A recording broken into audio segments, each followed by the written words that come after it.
Okay, so good morning, good afternoon, good evening, wherever you may be right at this moment. So my name's Paul Elliott, and we're going to be talking about Maven, how to go from invisible to in demand, basically how to generate extraordinary influence in your marketplace. So another way to look at this is really if you are starting out or if you've been going for a while and you're doing okay, but you want to get to a higher level, how do you create demand for your services even if no one has ever heard of you? And you may be in a position where a few people have heard of you, or their perception of you is, for example, maybe you're an accountant or a financial advisor or a coach, and their perception of you is, oh yeah, that's that person that does financial advice, or that's that person who's an accountant, and perhaps perceives you as one of many. How do you stand out above all of that? How do you become the accountant, the financial advisor, or the coach?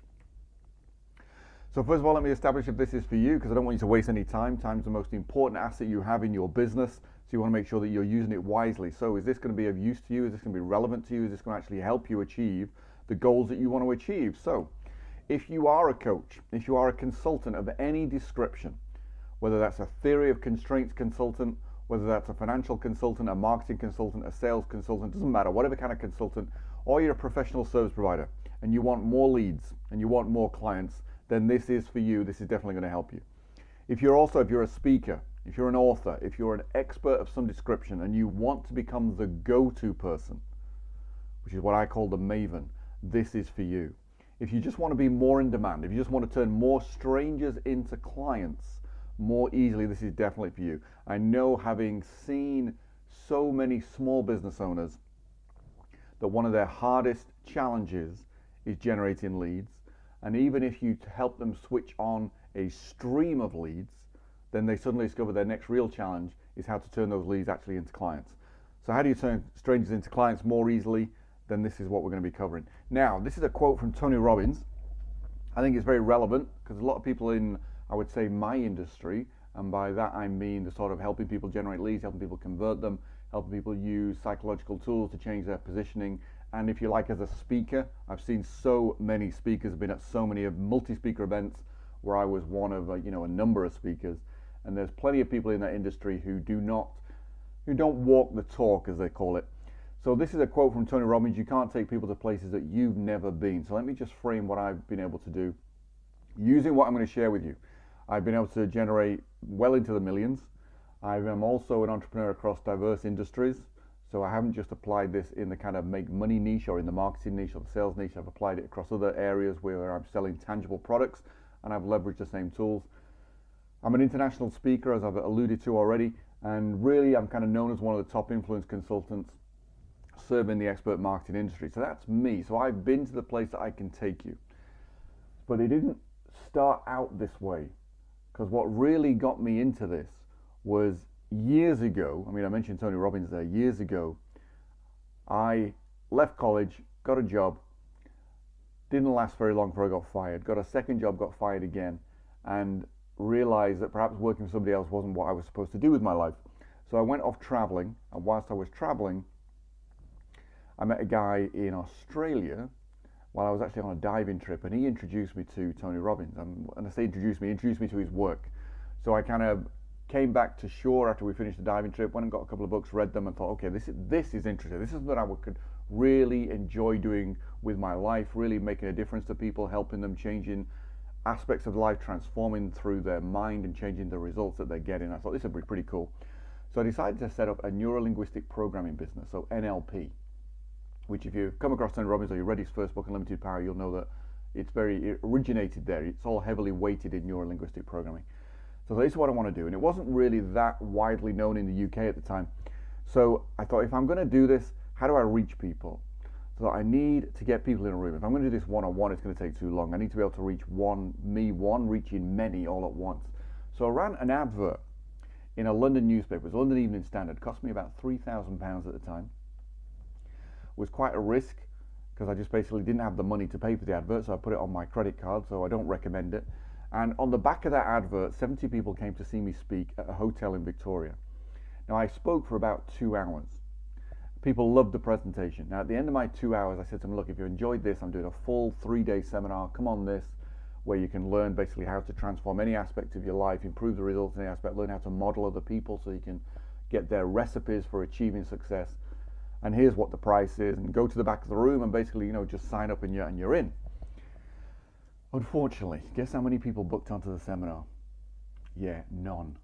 So, if you're running an event and you're spending £3,000 on an advert, if you're spending, a couple of £100 on a room in a hotel, conference room, and if you're then also, of course, paying for the AV equipment and everything else and people at the back of the room to help you manage the whole event, and you're not making any money, how long can you stay in business? Not very long at all. It doesn't work. The numbers don't stack up. You don't have to be a great accountant to realize that.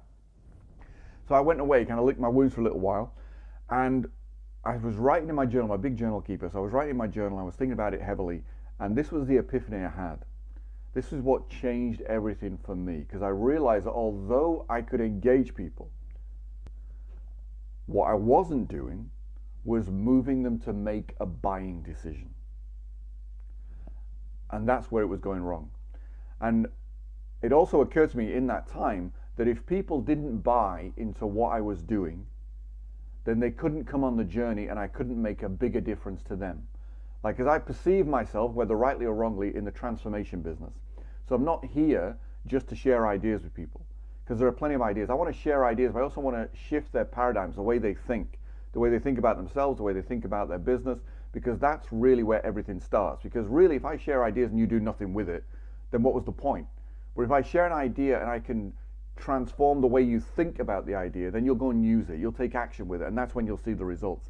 So I realized that people needed to come on this journey with me, and that's my whole philosophy, and that's how I've been so successful on stage since, is because one, I recognize, how do I answer this question? How do people make a buying decision? And secondly, if I can tie that in with helping them recognize this is a journey and they need to come on this journey with me, then I can help them more and more and more. They can see bigger and bigger results. So that's where it all started. Now that drove me to go study learning styles, to understand that different people take information in different ways. So if I wanted to reach more people, I had to be able to share my information in multiple learning styles. I'd studied psychology and got deep into how do people make any decision, and then from there, how do they then translate that into a buying decision? How do they make an investment decision? I looked at direct response marketing because that was really very measurable, so you could see the history of it and you could see what had worked and what didn't work and what were the common patterns, regardless of the industry, regardless of the niche. So I looked at that. I looked at Dan Kennedy's work, for example. I read a lot of his books. I listened to a lot of his tapes. They were tapes at the time. And I also looked at infomercials. I looked at infomercials where people would come on and in a space of a 20-minute infomercial, they'd move someone from never having heard of them to getting on the phone and wanting to buy whatever the product was, whether a fitness product, a health product, a cosmetic product, whatever it was. They moved people to action. And one of the big things I did at the time as well was that got me looking at the time, American pitch speakers. So I would say at the time, speaking to audiences and turning them into customers, into clients, was big in the States, and I would say in the UK, we were very far behind. Now, of course, that's changed. It's ubiquitous everywhere. But at the time, it was very new. So I went and modeled some great American pitch speakers and then started applying their ideas here. And that turned everything around for me. Now, out of that, here's what was interesting. In 2014, I was never off a plane. And it got to the end of the year, and I realized that one, yes, this was a lot of fun. I was making a big difference to other people's lives, but I was neglecting my own family because I was never there. And I wanted to find a way to balance that. But what I realized at the end of the year was I could reduce the amount of time I spent flying by one, leveraging the internet, and obviously webinars was an obvious transformation from live presentation to webinar, very easy. But the second part I realized was that actually the way I designed my presentations was actually a full marketing campaign in its own right. And if you broke it up into pieces, then anybody could do that without necessarily having to use a webinar, without necessarily having to use a live presentation. They could take elements of it and just put those almost automatically onto the internet and let it work for them. So here's what you're going to learn during this presentation. How to create demand for your services even if no one has ever heard of you. How to use pre-influence psychology to increase your impact if you have a message that you want to get out there, and also your profit so you get paid for sharing that message and making a difference. How to make sales without being pushy or hard sell. Nobody likes to be sold to, but everybody likes to buy. How to achieve expert or celebrity authority positioning, because the higher up the positioning ladder you go, the more influence you have automatically. And basically how to build a highly responsive list so you can promote additional products, additional services to them. If you can build a list of leads who know you, who you continue to build a relationship with, then of course you can add more value to them by sharing more ideas or sharing more of your services or your products, so they get more value from it, and obviously then it's a win-win all around. And ultimately, how to become the go-to trusted advisor, the trusted voice in your niche, in your industry, in your marketplace. Now, a little bit of a warning. One of the things that gets in the way is what you already think you know. So I'm going to suggest you suspend everything you think you know. Come to this with a complete open mind.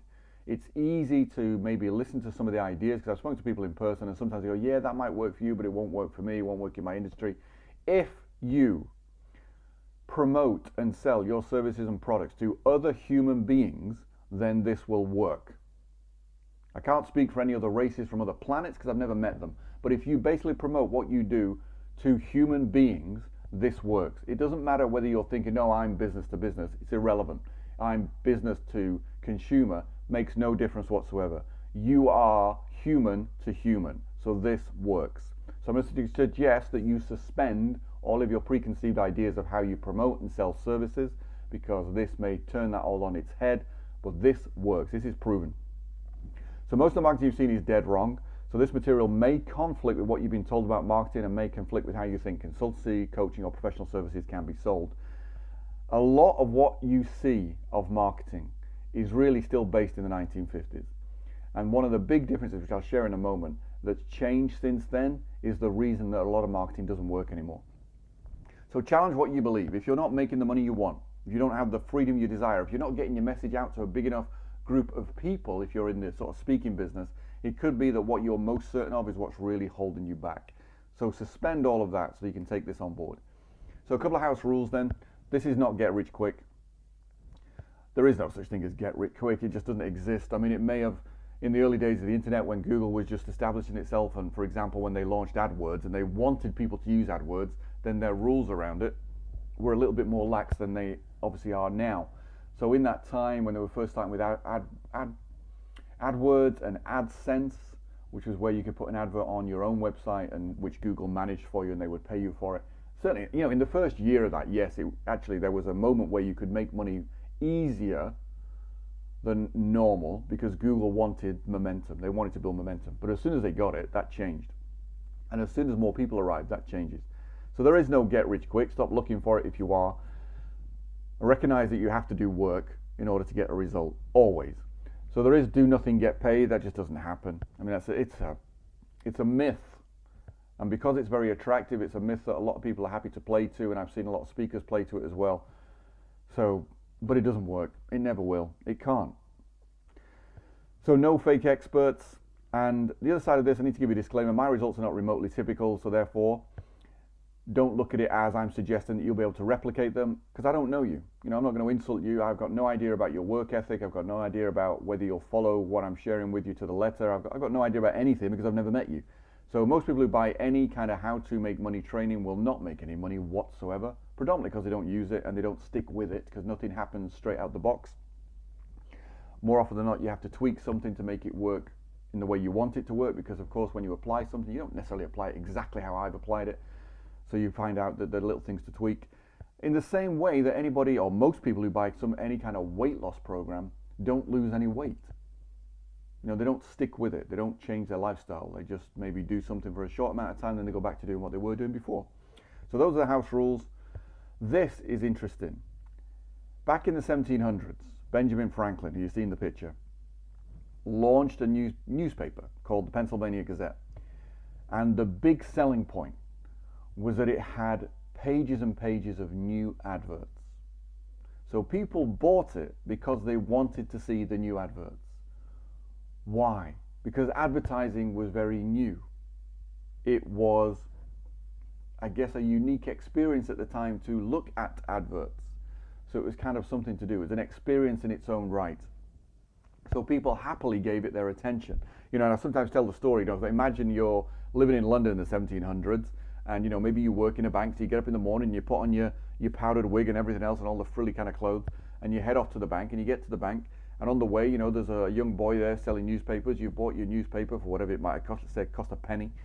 You get to the bank, and before you start at 9 o'clock, you've got 2 minutes, you open the paper, there's an advert there right in the middle of the paper. You've never seen an advert before what do you give it? Your attention. Because you've never seen it. Fast forward to today. How many adverts do you see in a day? Thousands. You're bombarded with them. You turn on a screen, a TV screen, you see adverts. You switch on the radio, you hear adverts. You go onto the internet, you not only see adverts, adverts follow you around wherever you go. You go on Facebook, it's full of adverts. You go on YouTube, it's full of adverts.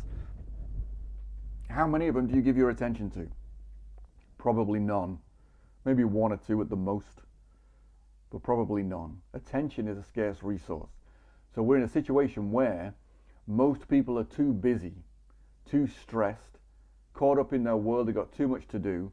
They don't have time or the desire to wade through your advert, because all that's going on in their head is, you're trying to sell me something which I don't need and don't want. That's what people's perception is. So you've got to cut through all of that. You've got to change all of that. That's the big challenge. So just having, for example, a unique selling point or unique selling proposition isn't enough. So saying, you know, my service is better or my accountancy is the best in the region because is irrelevant until somebody's looking for an accountant. Then it might become relevant. But if you're waiting for people to wake up one day and go, oh, I need an accountant, you probably go broke waiting. We need to do more than that. We need to capture more attention. If you're a coach especially, particularly if you're a coach in some kind of, like I see a lot of people call themselves life coaches, for example. If you're in any kind of that part of the arena or that industry, it's incredibly rare. Certainly when I remember when I did that first event in London and 70 people showed up and I made no sales, at that point, maybe less than 0.1% of people in the UK have heard of the concept of a life coach. Now today more people might have heard of it, but still, they don't wake up in the morning going, oh, I must go get myself a life coach. That doesn't happen. And if you're waiting for that to happen, you will go broke. You will not have a business, you will not impact anybody. And as Bishop Tutu always said, you don't help the poor by being one of them. So in other words, you don't help people if you cannot get your message out and you cannot do so profitably. So attention, recognize, we need it. So therefore, the more cluttered your marketplace, the more invisible you become. And your marketplace is cluttered. There is not a marketplace on the planet anymore that isn't cluttered. The internet has been a brilliant tool in the sense of it's given us global distribution very easily and very cheaply. But what it's also meant is it massively reduces the barriers to anybody starting a business, which is a great thing. But it also then means that there are more people in every single niche. And a niche can break down. So, you know, in the old times, there might have been advertising consultancy. Then, of course, that breaks down into advertising online consultancy, advertising on billboards consultancy, and that might break down even further. Advertising on Facebook is different to advertising on YouTube. So you can have someone who just focuses on advertising on Facebook and they run a whole agency around just that one thing. Things subdivide. But then, of course, as they subdivide and you get narrower and narrower niches, because there's more and more people getting involved, more and more people becoming aware of these things. But at the same time, if there's money to be made, everybody's on it. So every marketplace is cluttered, and to think that you're unique just because you believe you're unique is deluding yourself. Your marketplace is cluttered. You are invisible until you do something about it. So therefore it's harder to stand out. If you're the only person in the field wearing a red tracksuit, you stand out. But if everybody in the field is wearing a red tracksuit, if the red field is full of thousands of people all wearing red tracksuits, now you just blend in, you no longer stand out. Which means that if you're running cold adverts, what I mean by that is an advert to an audience that never heard of you, didn't know you exist, then it's getting harder and harder to get anyone's attention because you're competing against other adverts. You're competing for space, like Facebook, for example, right now has reached a point where they are saturated. In other words, what that means is they cannot run any more adverts than the number they're running. In other words, if you take a given amount of time, let's say within an hour or let's say within 10 minutes, there's only so many adverts Facebook can put in your newsfeed in 10 minutes. Otherwise, it gets to the point where you'll switch off and go, well, I'm sick of going on Facebook because all I see is adverts. I never see the things I want to see because obviously Facebook's a social platform. So they're already at that point.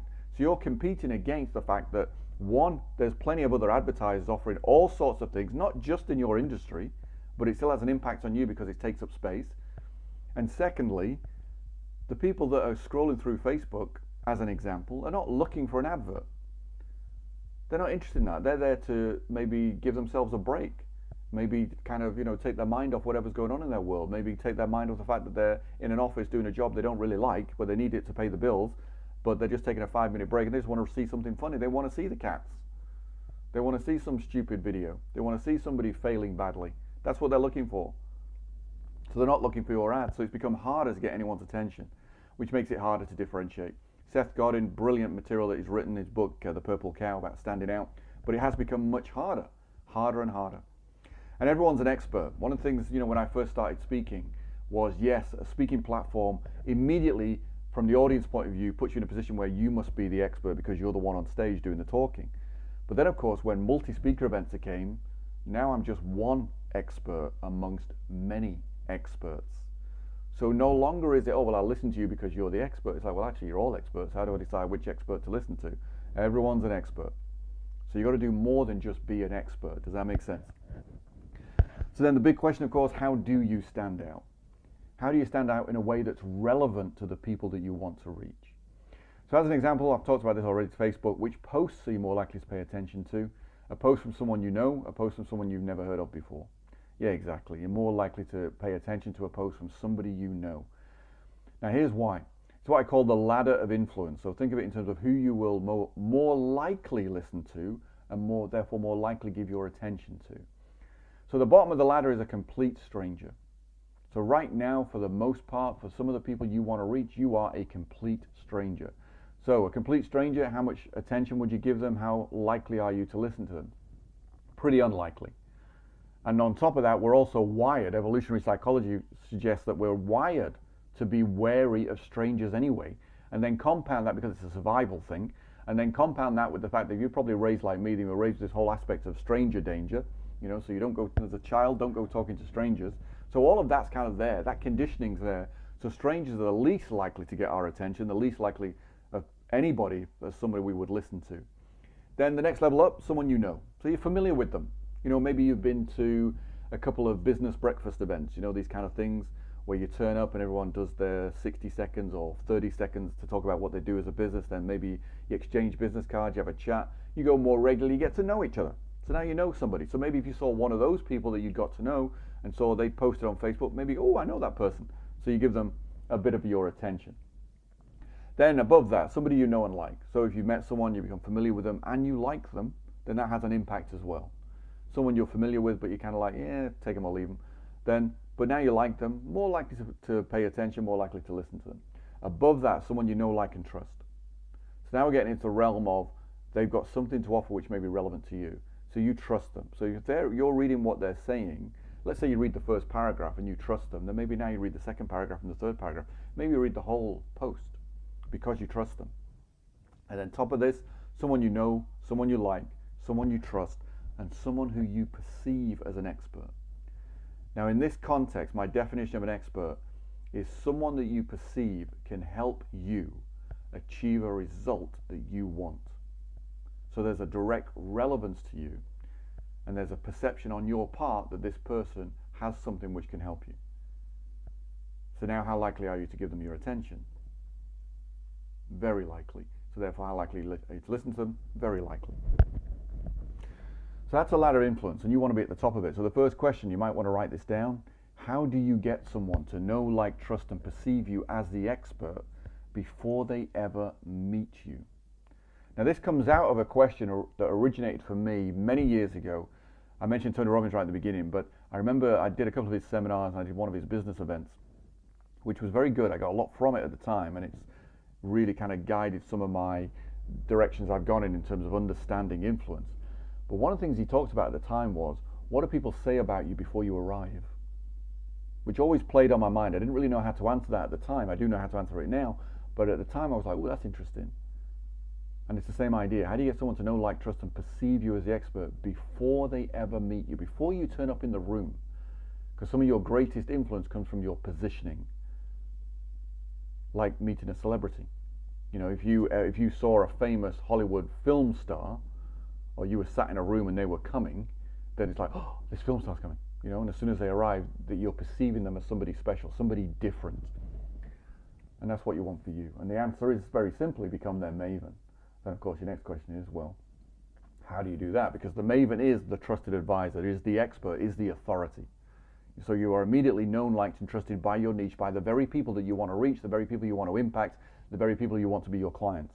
Which means everything you want to do is already pre-sold. It becomes so much easier to put an advert in front of those people because they already trust you, they already know you, they already like you, and they already perceive you as an expert. You're already the Maven.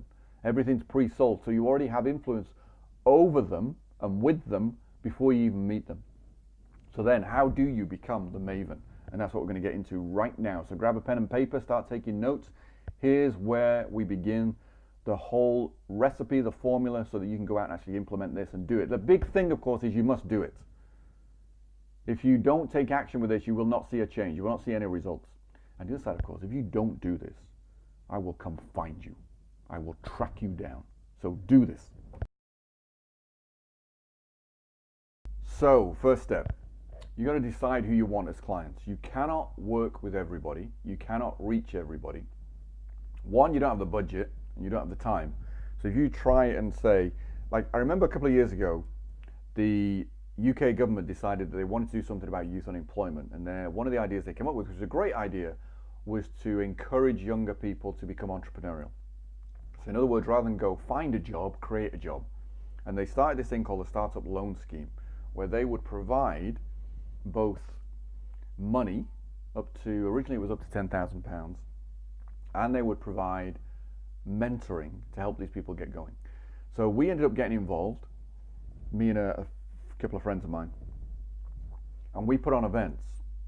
So we would get 200 or so young entrepreneurs in a room for a whole day, and we take them through a process of really how to think about their business, how to plan their business, and how to then execute on that business. And one of the things that I used to talk about heavily was, who are your clients? Because whenever I asked anybody, so I do some one-to-ones, kind of find out where they were at, and I say, okay, so who do you want to reach? Who are the people that are going to benefit from your service? And everybody always said, everybody. So it was like, I'd say, okay, there'd be somebody there who wants to do video production. Say, okay, so who's your market? Who do you want to reach? Who do you want to help? And he'd be like, everybody. It's like, you cannot reach everybody.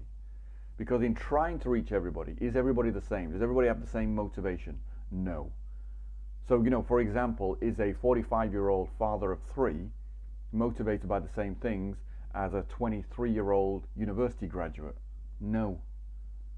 Is a young mother who's just had her first baby motivated in the same way as a 35-year-old executive woman who's never had any children, never got married, and is completely focused on her career? No. There's a different motivation, which means that if you want to get their attention, and the only way you get people's attention is by giving them a message that's relevant to them. But you cannot make that message relevant. There is not one message which is relevant to everybody. Does that make sense? So if you try and you end up being generic, which means you end up watering down your message. And even if you're in the business of saying, yes, I'm a financial advisor, and I just want to tell people I'm a financial advisor, that doesn't help. Because nobody looks at a financial advisor and goes, great. They look at it and go, well, what does that mean? What does that mean to me? It means nothing. Because you're not explaining a benefit. So you cannot put a generic message in front of people. It won't work. So the only way it does work is if you put a very clear message in front of people. Like, for example, one of the things that's always been important to me is health and fitness. So as I've got older, I'm very grateful for the fact that I've always done exercise, always kind of paid attention to what I eat and drink and everything else, and that's obviously had an impact on me over the years.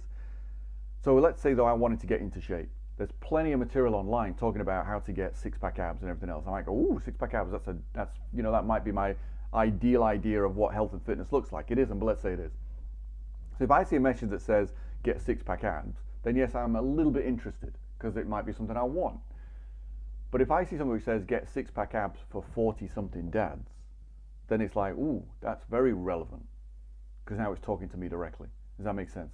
So you need to decide who your clients are first. Who do you want to work with? Who would be the best client for you? Like for me, get rich quick people are the worst client in the world. I don't want them, because they don't want to do the work. They're never going to see a result, because they'll never do what I tell them to do. So they would be a terrible client for me. So I don't want them. So you might want to think of this in terms of deciding who you want as clients, and maybe for you it might be easier to approach this from a, who do I not want as a client? Who would be an absolute nightmare, pain in the backside, drive me to tear my hair out? I would never want them as a client. Maybe that's a place for you to start. So do you want employed people? Do you want high income earners? So a lot of financial advisors, for example, talk about wanting to reach high income earners. Do you want to reach the self-employed? Now that's a bit generic in its own right. I mean, yes, they'll share some challenges and frustrations and perhaps share some aspirations, but again, it's a little bit generic. Do you want to reach business owners? So business owners in the sense of people who've got staff, people who are maybe doing a certain amount of money each year, because someone who's doing 7 figures a year has a very different set of challenges and frustrations to someone who's doing 40,000 a year, for example. Do you want to reach women in their 20s, in their 30s, in their 40s? Do you want to reach women who've just had a baby? Do you want to reach men who are overweight? You know, it's like you need to decide in advance who it is you want to get to, because those are the people you're going to design a message for. Because the next step, of course, is once you decide who you want to work with, you got to engage their attention. Until you engage their attention, they don't know you exist, and therefore they're never going to buy anything from you. So then, to get their attention, you want to design your primary message. So this becomes the message around which everything is centered. So we're going to get later into this about using a report, for example, as a way as a positioning tool. But the report's designed around your primary message. Now that doesn't mean, let's say you took that primary message and started saying, I want to run some adverts. That doesn't mean the headline of the advert would be your primary message exactly, but it would be driven by that. So in other words, that's the seed of all the other messages. Does that make sense? So anyway, first thing, even if that doesn't make sense, put it to one side. The first thing is you've got to design your primary message to engage your audience. So how do you design a primary message? How do you design a message that will get somebody's attention, or get the attention of the people that you want to work with and that you want to help? So that's what we're getting into. So grab a pen and paper, let's do this. So fastest means to achieve a result is to use a framework. I use frameworks for everything, and every time I come up with a new idea, then I use it, I turn it into a framework, because then it's easier to go back and replicate. I never want to have to start from a blank sheet of paper, and neither do you. That's the hardest thing in the world, is to start with a blank sheet of paper. You want to start with a framework because it guides your thinking, gets you to a result quicker. So let me share a framework. We have 4 letters, 4 words all beginning with the letter A, so we've got a little bit of an alliteration. I'm going to take you through this, and this is how you're going to design your message. And you can use this over and over again to continue to design more messages if you wish to create new. Like for example, let's say you're going to design a brand new marketing campaign once you've designed your primary message. You can come up with new messages for your marketing campaign by following this. So first of all, we need to analyze. So what do we need to analyze? We need to analyze your clients, your customers. All right, so first question you want to ask, where is your client starting from? So where are they now? What do they want? And where do they ultimately want to get to? In other words, what's the desired result that they want?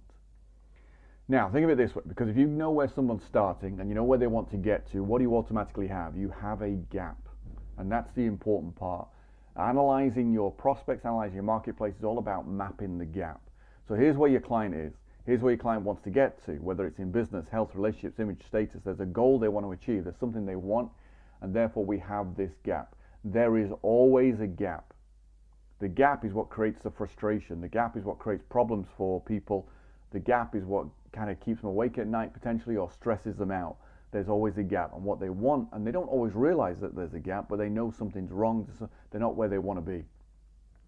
So the question for them is, and the question you're going to help them answer is, how do you close the gap? And that's how you become relevant, because your potential client wants to close this gap and is interested in you to the extent that you can help them close this gap. That's the big thing. Which means you need to find a way to connect what you do. Because remember, this is all about relevance. So if you stand up, for example, and say, I'm an accountant, or I'm a financial advisor, or I'm a life coach, that's meaningless, because you've got to find a way to connect what you do as a financial advisor, what you do as an accountant, what you do as a life coach, to what your prospects need to be able to close the gap. And that's where your message comes from. So how do you do that? First of all, you've got to break the gap into smaller steps or chunks. Now, at this point, forget about what you do. Just look at it in terms of, okay, here's a gap. Here's where my client prospect is, my prospect is, and here's where they want to get to. This is the result they want. This is about them, not about you. So you've got to break it down into smaller chunks. Nobody crosses the Grand Canyon in one bound. Maybe Superman can do it, but nobody else can do it. The rest of us need a bridge, and we need to break it down into chunks. So break this down into pieces. So what are the steps? Now, it may be as you break these steps down, so I think, okay, they need this, and so on. I'll give you an example in a moment to illustrate this. But it may be that you look at it and go, well, actually, I don't do any of these things. That's not directly important. Or it may be that you notice that you only do one of these things. That's fine. That's the bit you're going to focus on. We're going to drill down even further into that. But that you have to find a way to connect what you're doing to what your clients need and want. And it starts by understanding what your clients need and want. So questions to ask them: what steps do they need to take to close this gap? What impacts closing the gap? So if you understand these are the steps, what can impact it? What can close the gap faster? What can make it easier? What gets them there with less effort? What impacts their ability to close this gap? So there may be, like, I'd say, we'll give you an example. Let's say I'll give you a business example, make it simple. Let's say, okay, you say this client needs marketing in order to close the gap. Well, what impacts their ability to use marketing? Does that make sense? So we're looking at it not just in terms of, okay, here's what they need, but also what are they also going to need to make it work? So what impacts their ability to close the gap? And then flip it. What could stop them from closing the gap? So what are the things that could get in the way? What are the challenges they might face? What are the problems that could come along? And what do they want to avoid? So what are the things they definitely do not want to experience on that gap, which could be part of the reason they're not closing the gap in the first place? Fear can often stop people from moving forward. So those are the questions you want to ask. Those are the questions you want answers to. And the other side of it, time is often an overlooked problem. I used to remember when, with property, for example, I used to in the past used to do a lot of property investing, and I go and look at properties. And of course, you go see a property and just come on the market, and here's the asking price. And I'd look at the property, I'd do my assessment, and be like, okay, the asking price is too high. It's not worth what they're asking. And so oftentimes, I may put in an offer that time and see what comes back. And oftentimes I'd say, you know what, I'll just leave it. Because over time, when the property doesn't sell, then what's going to happen? Now the client, the vendor, is going to drop their price. But it takes time before they're motivated to drop the price, which means they've forgotten about how much time it's going to take to sell the property. So time is often an overlooked problem. Because I've said to people in the beginning, when I used to do a lot of property, I say, look, you can put your property on the market at this price, and it may take you 6 months to a year before you actually get a buyer. Is that okay? Or you could be 6 months down the line and nobody's even viewed it because it's just at the wrong price. Or you can drop it to what I'm suggesting and you'll get a sale now. So what's the value of doing it faster rather than later? So look at it in those terms. So how long will it take them? How long do they want to wait? So those are the questions. Now at this stage, I said, this is all about the client. It's not about you and it's not about your product. So focus on them first. So you're building a profile of them. So I'll give you an example. So one, a business owner. Let's say they want to reach a certain profit figure. They want to be hitting 6 figures, or maybe they want to hit 7 figures. They want more freedom in their business. They're just feeling stressed out because they're working so many hours each day, potentially working 6-7 days a week just to kind of keep things going. So they're not really living the lifestyle they want. And maybe they want to make a difference, because those are your 3 big reasons that people start a business: is money, freedom, and impact. So what impacts closing the gap? Here's where they want to get to. Here's where they are now. They want to get to this place. They've got 6 or 7 figure income, let's say 6. They want more freedom. They want to make a bigger difference. So what's going to do that for them? What are the steps they need to take?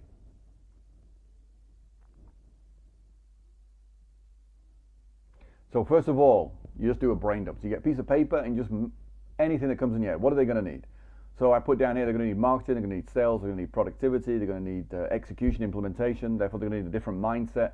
They may need systems, they're going to need the right strategy in the marketplace, they're going to need a certain skill set to be able to do all of this. And you can take any of these and you can break them down further. So, execution, I broke that down and said, okay, what impacts execution? What has an impact on somebody actually implementing what they're doing and implementing it properly? Environment has an impact. Time management has an impact. Energy management has an impact. If they're exhausted, then that makes it very hard to actually do what they need to do. So all of these things can have an impact. So that's where you start.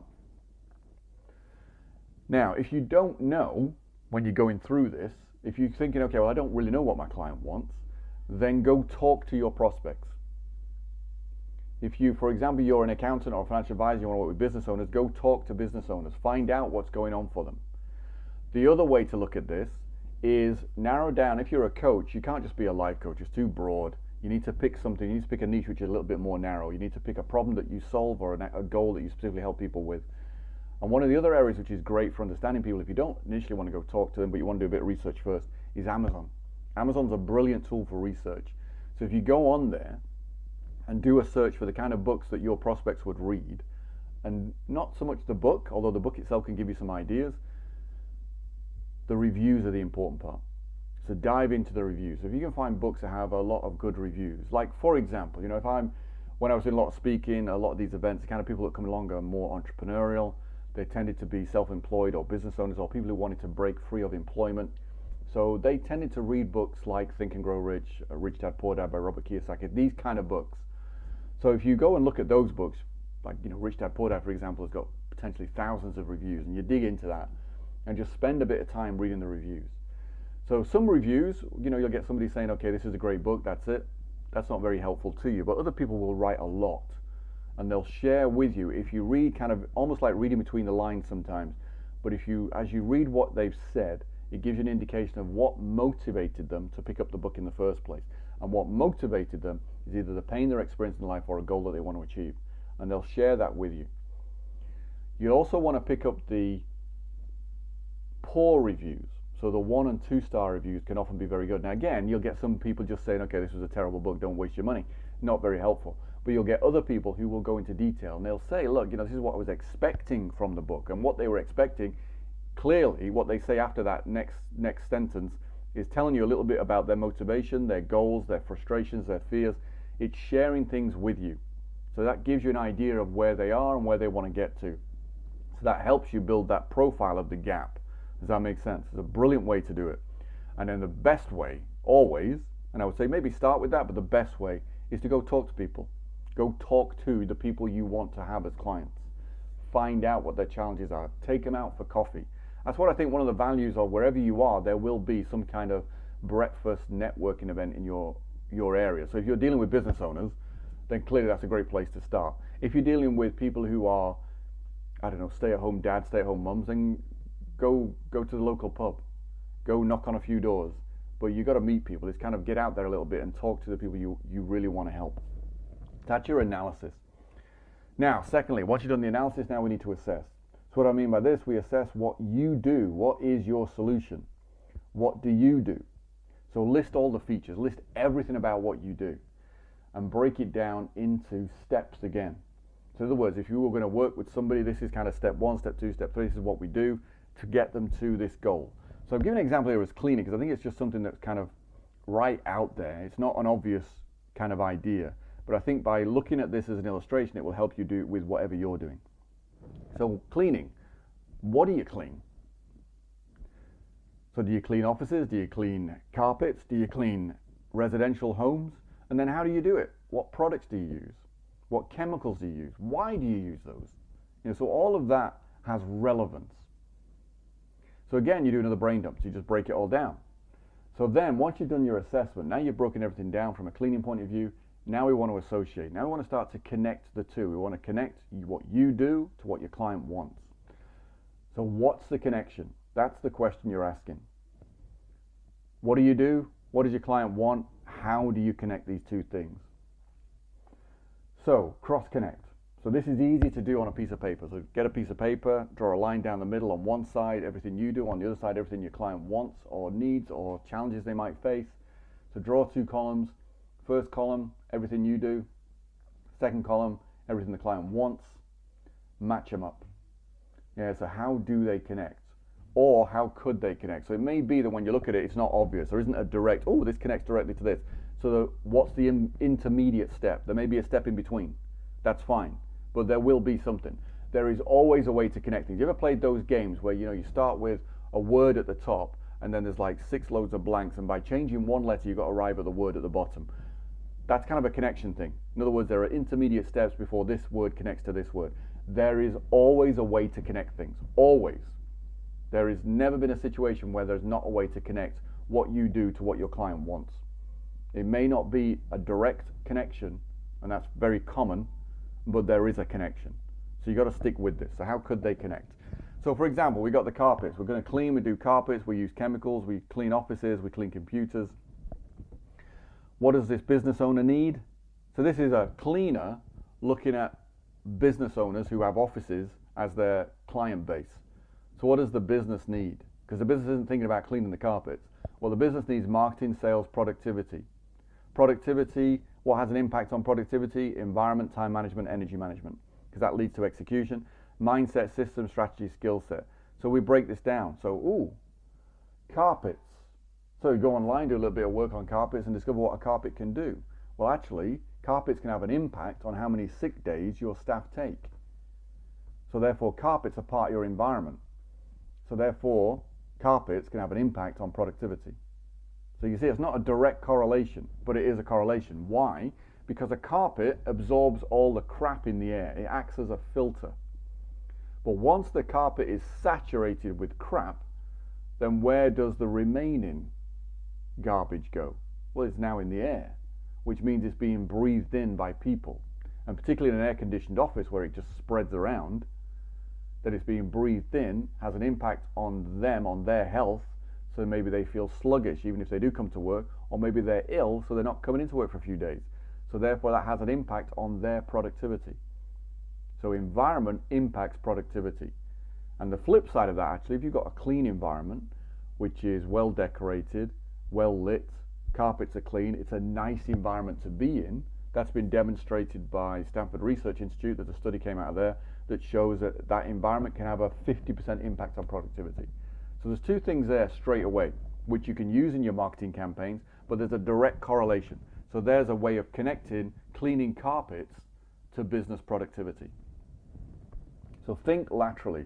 So for example, I sell shoes for who? For business impact. So maybe the shoes you wear has an impact on your prospect's perception of you. So it has a branding impact. Maybe therefore it has an influence impact because of that, because you want to create the right kind of influence when you meet somebody. So for example, and this is not about wearing a suit and nice shoes. That's not what I'm saying at all. But if you sell shoes, then these are the ways to think about it. So again, does it have an impact on productivity because of the comfort level? Does it have an impact on health? So there's 200,000 nerve endings in the feet. If you go do a bit of research on feet, and how important are your feet then? They're very important because all those nerve endings are connected to every aspect of your body, both externally and internally. So there's a massive impact there, which is why having reflexology and massaging your feet makes you feel all good all over.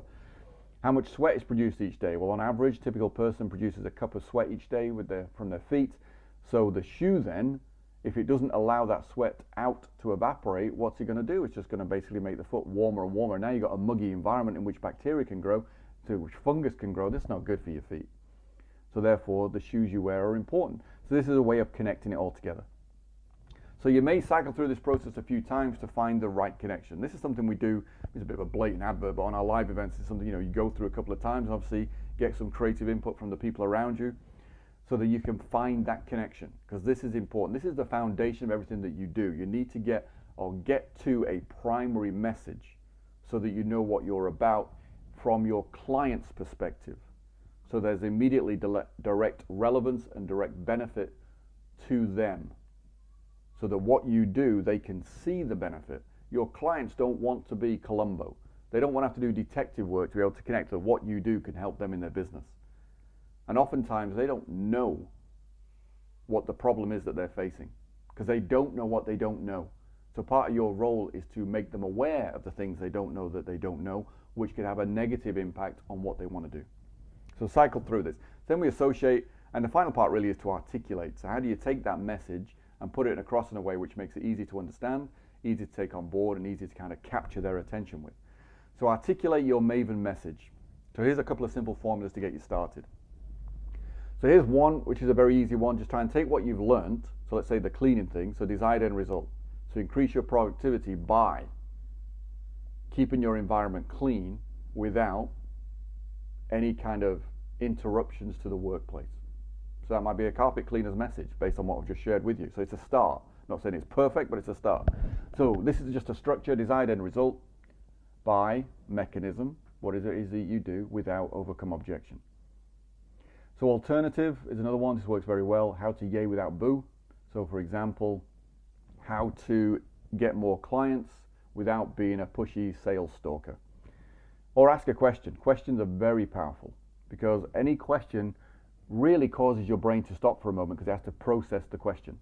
So questions are very powerful. So do you ever start the month wondering where the revenue is coming from this month?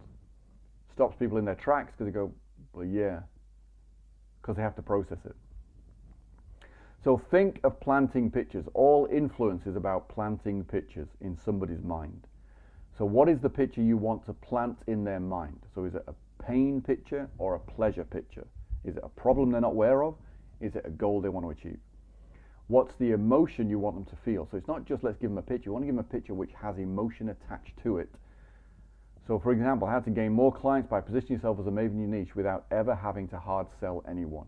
So the emotion is in the hard sell aspect of this message.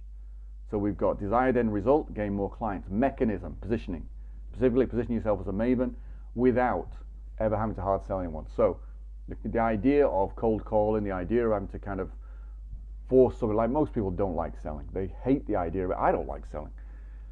But it's like they don't like one concept of selling, which is the idea of maybe forcing somebody to do something they don't want to do, or having to have almost an argument with somebody to get them to buy, because that's not what it's about. Selling isn't about getting somebody in a headlock and then not refusing to let them out until they give up their credit card. That's not what selling's about at all. It's about helping people. So think of planting pictures. Planting pictures is what gives you influence. So structure your message. And again, you may go through this a few times. This isn't something that's just going to pop out instantly. This is where there's a bit of work involved. You know, when I'm designing messages, I may come to it and come back to it. So I may play with it, brainstorm, do some ideas, then walk away, let my kind of subconscious mind play with it for a while until I have a bit of an aha moment, and then come back and go, ooh, capture it. You know, so I suggest you walk around with a pen and a paper, a little notepad of something where you can capture things, because it could be in the most unorthodox or the last place you think about. Typically, the more relaxed you are, the more ideas you have. So, you know, if you're in the bath and you're relaxed, all of a sudden, boom, there's your idea, like Eureka did, or so the story goes. Or, you know, maybe you're in a cinema, you have an idea, or maybe you're just having a coffee, you're relaxed, you're talking to your friends, and boom, there's the idea. It's like, don't force it. Let your subconscious do the work. In the same way, I'm a big fan of letting the internet do a lot of the heavy lifting for your marketing campaigns. Let your subconscious do what it's good at, which is play with stuff and work around stuff whilst you're doing something else. So think of planting pictures. All right, so now we've done that. We've got your primary message. The next step then is, what do we do with that message? How do we use that message to position you as a maven so you rise above the clutter, you rise above everybody else in your industry, you get the attention of the people you want to get the attention of, and they start moving down that path to purchase, to becoming a client. All right, so quick recap then. So we've established your message. What is your primary message you want to put in the marketplace, which really becomes the message for which you will be known for. So as a maven, part of your position is to recognize what do you want to be known for, and your message describes that, which in a way which is more compelling and more powerful than saying, well, I just want to be known for being an accountant, or known for being an advisor, or known for being a coach. That's not a message. That's not compelling. It has no inherently built-in benefit, which means it has no intrinsic value in and of itself. Does that make sense?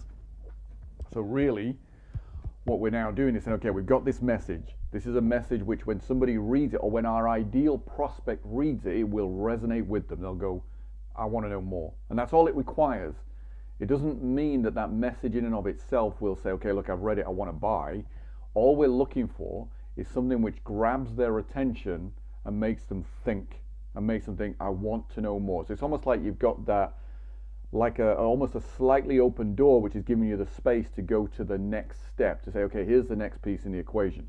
So the next step then, how do you deliver your message to your marketplace? So these are the strategic objectives that you want to achieve with your next positioning piece. So how do you deliver your message to your marketplace? How do you position yourself as the maven so you become recognized as the trusted voice? And how do you move your prospects down the path to purchase from you? And you do all of that with one thing, which is to write a special report. Now the report is designed specifically to educate your prospects, and I'll explain why you want to educate in a moment, because it's more than just saying, okay, I want to share stuff with them. And you've probably seen there's a huge amount online, and has been for a number of years, and it started out with this idea of, you know, if we give stuff away for free in return for somebody's email address typically, then we can then obviously email them and bombard them with messages and products and sales messages and everything else. And of course, the more people did that, the more it diluted the impact of it, to the point where in the beginning, simply because something was free, somebody would give their email address for it. It's like, oh, it's free, I'll have it. Now, of course, they're a bit more discerning because their inbox is just filled with rubbish. So it's like, is it really relevant? Is it something I genuinely want? And from my perspective, the idea of saying, okay, give me your email address first, and then I'll give you something, is wrong. The relationship is the wrong way around. I should be giving them something first, so they can then decide, do they want to have a relationship with me, a professional relationship? Do they want to give me their email address? Do they want to give me their contact details? Do they want to say, you know what, tell me more? Because that's what I'm looking for. So we want to write a special report. This will achieve, done correctly, this will allow you to achieve your positioning as a Maven. It will allow you to move your prospects down that path to purchase. So ultimately, it will allow you to hit all the strategic objectives that you want to achieve. So let's structure this correctly. Biggest problem, and this is what your report is really aimed at doing, is knowing that your clients don't know why they need you. So I've talked about this a little bit before, but your clients don't know what they don't know. So they may not even be aware they have a problem. They may just be aware that something isn't right, but they couldn't tell you what the problem is. Does that make sense? In other words, they couldn't articulate the problem. They just know something's not working, something's not right, but they don't know why. So they couldn't articulate the problem. So because of that, they don't know there's a solution. So if they don't know there's a solution, that's where you come in, because you're the one that lets them know, hey, there is a solution. This is your problem. This is a solution, and you can get it from me.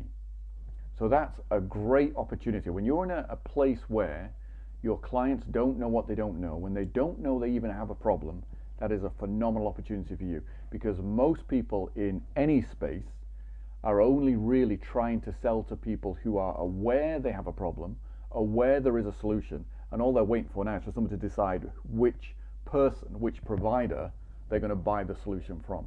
That's not what this is about. You go broke waiting for that. So your clients don't know why they need you. So this is why. Let me share this with you. In any marketplace, this is a very, let me just share this. In any marketplace, there's a pyramid, and within the pyramid, so for example, if I put, let's say we put a couple hundred people in a room, put you in front of them on the stage, and said, okay, look, I've got this product, here's what it is. Let's say you were selling cars. You say, look, I've got a car, I've got a brand new car, it's this, this, and this, great. On average, about 3% of the audience are ready to buy now. So they'll be like, oh, actually, I was looking for a car, I like the sound of this one, I'm having it. That's about 3% of your marketplace. And that's where most people are fishing. If you think of this as like a little pond, most people are fishing in the 3% pond. So they're only aiming everything they do at that 3%. So that 3% are in the position of they know the problem, they know there's a solution, and now they're just deciding, who do I buy the solution from? That's it. That's your 3%. So what does that mean? If that's only 3%, what does that leave? That leaves 97% of the marketplace. So let me ask you, would you rather be fishing in a pond which has 3% of the fish, and there is you and thousands of others with your fishing pole and your line trying to fish in that little hole? Or would you rather be in the 97% fishing hole, which clearly has 30 times the number of fish, and there's hardly anybody fishing in it? Which would you rather be in? Exactly. And which one is going to make you the most money? Exactly. Which one is going to allow you to reach the most people, therefore have the most impact? Exactly. So 3% are ready to buy now. Now another 6 to 7% are open to the idea of it. In other words, if you said, you know what, we got this, it's a great offer, they go, that is a tremendous offer, I'm going to go for it. So they didn't come looking for a car, but because it's such a compelling offer, they're like, you know what, I'll take it. Then there's another 30% who are not even thinking about a car, just not even on their mind. Beyond that, there's also another 30% who just don't think they're even interested. Like, what do I want another car for? What do I want to change my car for? And then there's a 30% who absolutely know they're not interested. They're like, I know I don't want a car, I'm completely uninterested, I'm going to switch off. So the question then is, how do you move them up the pyramid? How do you get them from potentially knowing they're not interested. And this really well, for me, this is where we tie in the don't know what you don't know, and move them up the pyramid all the way to open to it and willing to buy and wanting to buy now. And the simple answer, educate, don't sell. Now, what's great about educating people is you give them an aha moment, you give them epiphanies, you make them aware of things they weren't aware of. Everybody is very happy to be educated. When you educate people, you build rapport. In other words, you build trust. If you build trust, that is the foundation of every business relationship you will ever have. If you have trust, you have 80% of everything you need in order to have great clients. So educate, don't sell. Everybody loves to be educated. They like to be made aware of things. They like to feel smarter. Nobody likes to be sold to. So selling turns people off. Their barriers come up, you lose rapport, you lose trust. Educating builds trust. So we want to educate, which is why we want a special report. How do we deliver that education? We do it in a special report. So let me share with you the Maven report formula. Follow these steps, because it's important that you include all these steps in your report. So it's not just enough. I've seen plenty of people who've gone, you know what, all this content marketing thing where you're supposed to write these amazing 10,000 word blog posts, put them on your website, and somehow miraculously all these people on the internet will find you and will automatically buy from you. That's a myth. That's up there with fairy tales. Christian Andersen couldn't have written a better story himself. That's where that belongs, because it's not enough. You can't just write a blog post and hope that anybody finds it. You still got to promote the blog post, but also what you put in the blog post has got to be relevant. It can't just be, well, here's this thing about mentoring, here's this thing about coaching, here's this thing about pensions. Not enough.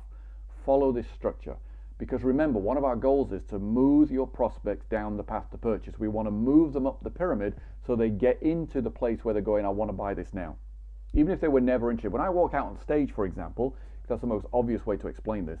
If I'm on stage, the people in the audience never heard of me, don't know who I am, got no interest in buying anything from me, but by the time I'm finished speaking, they're running to the back of the room and going, I've got to have this now. That's what you want. So we can take that presentation structure, because this is exactly the same as I'm giving you now in this formula, break it up. You don't have to be great on stage, you don't have to be great at presenting. You just put it in a formula and you put it in a report, and you just share the report. It has the same impact. Okay, so this is where we start. So follow the steps. Each step has a purpose. I'll explain it as best as I can when we go through it, but you need to include all the steps. It's a bit like if I give you a recipe for chocolate cake and you go, you know what, I'm going to leave the chocolate out. Then it ain't chocolate cake. So then when you don't get chocolate cake, you'll be disappointed. So follow all the steps. All right. So position yourself as a Maven in 12 steps without any copywriting skill. So you don't need to have done any kind of courses on copywriting to make this work. You can still make this work. So you've got to start with an attention-grabbing title. Now, you just spent all this time, previous exercise, developing your primary message. So an attention-grabbing title is one that has a benefit built in, an emotional benefit built in, which grabs the attention of your audience. You've just developed it. So that's your title, or a variation of it. But that's basically, you've done the work for that. So a couple of things that you might want to play with, which have been proven to work over and over again as a pattern, as a language pattern. How to, so how to solve problem, get solution. The X steps to Y, so again, just fill it in for your niche. The X steps to what? The 3 steps to ensuring you retire financially free. Cool. If you're a financial advisor, you want to help people manage their money so they get to a place where they don't need to work anymore, that might be a relevant title. The blank emergency or the blank crisis. So I wrote a report years ago called The Credibility Crisis, which was aimed at consultants and coaches, and what I was saying was, one of your biggest problems is you don't have any credibility. Nobody believes you when you say I can do this. They're like, why would I believe you? So there was a credibility crisis, and I wrote a report around it. The report did very well, positioned me, and obviously it allowed me to share a solution with these people so they could go off and change the nature of how they were successful in business. The emergency, there's a report out by a guy called Rich Sheffrin called The Entrepreneurial Emergency, which is really about theory of constraints. But it's a great report. How to do something cool. This is your fundamental one. How to do something cool without something which sucks. You know, how to become the Maven in your niche without having to do any hard selling, cold calling, or putting people in a headlock and refusing to let them go until they give you a credit card. So how to do something cool without something which sucks. So those are your basic formulas for writing a title. Now, next step, straight away in your report. This is like page, you've written the title page, which has got that headline on it, if you like, that gets their attention. Next page, literally, top of the page, you put this as a heading. is this for you? In the same way that you saw me do that in this presentation, it's like straight away, is this for you? This is called, if you want to know, it's called dog whistle copy. Yeah, because obviously a dog whistle calls dogs, and dogs only. Humans can't hear it, cats are not interested, it calls dogs. So this is called dog whistle copy. So what you're doing is you're saying, if you're this kind of person, this is useful to you. People want to self-identify. So this is a very powerful tool. So in this, if you are Anne and you want A, this is for you. So you're just telling them straight out, directly. So if you are a business owner and you want to remove all the headaches of employing staff, this is for you. If you're a stay-at-home mum and the kids have left the nest and you want a more fulfilling purpose in your life, this is for you. So if you're an X and want a Y, or if you're an X and want to Y, this is for you. So again, just fill this in relevant and relative to who you're trying to aim it for. If you want to X, this is for you. So if you want outcome, if you want goal, if you want financial freedom, this is for you. If you want to be able to take 3 swings off your golf, 3 par, reduce your par on your golf. I don't play golf, as you can tell. If you want to do that, this is for you. If you want to be X, this is for you. If you want to be known in your niche, if you want to be a great speaker, if you want to be the kind of presenter who moves people to action, this is for you. If you want to X and Y, this is for you. So these are all similar patterns, but basically what we're coming down to is, if you've got big problem and you want to solve big problem, this is for you. So if you're in the building industry and you want to make sure that you are health and safety compliant so you don't go to jail, this is for you, would be another example. So again, so spend some time playing with this and just fill in the X's and the Y's. That's all you got to do here. I'm trying to make this as easy as possible for you to get started. As I said, you don't have to be a copywriter, but this goes in. This is first page, boom. So somebody opening that report reads this, immediately goes, yeah, this is for me. Because remember, you're only going to send this to the people that this is for anyway. So there, because you only want people that are relevant. It's a bit like on LinkedIn, for example, connecting with anybody that wants to connect with you. Why would you do that? What's the point? It's like connect with the people that you want to help. So is this for you? So if you're worried about X because of Y, so if you're worried about not being able to retire because of the global financial crisis, the impact it's had on pensions, then this is for you, because you're going to discover a better way to take control of your financial future, you know, which plays very well with everything that's gone on in the last sort of 10 years, with the whole GFC in 2007, 2008. And then, of course, what happened with pensions, where people have now got pensions they've been paid into for years that are worth less than the amount of money they paid in. And they're going, hold on a minute, you made me this promise, I worked for X number of years, but at the end of it, I get to have these golden years. All of a sudden, the golden years are looking like pauper years. So take control of it. So that's a headline that's worked very well. So here's an example. Is this for you? Straight from this presentation. If you're a coach, a consultant, so my grammar's terrible there, that should be a coach, consultant, or professional service provider, and want more leads and more clients, this is for you. If you're a speaker, an author, an expert, and you want to become the go-to person, again, this is for you. If you just want to be more in demand, if you want to turn more strangers into clients more easily, this is for you. So that's an example of it. Now, in terms of if you wanted to do it as a presentation, then, you know, design of your slides can add impact to what you're doing. So I just kind of put a silhouette of a female, a silhouette of a male. So obviously it appeals to both. Now, then you got to tell them who you are.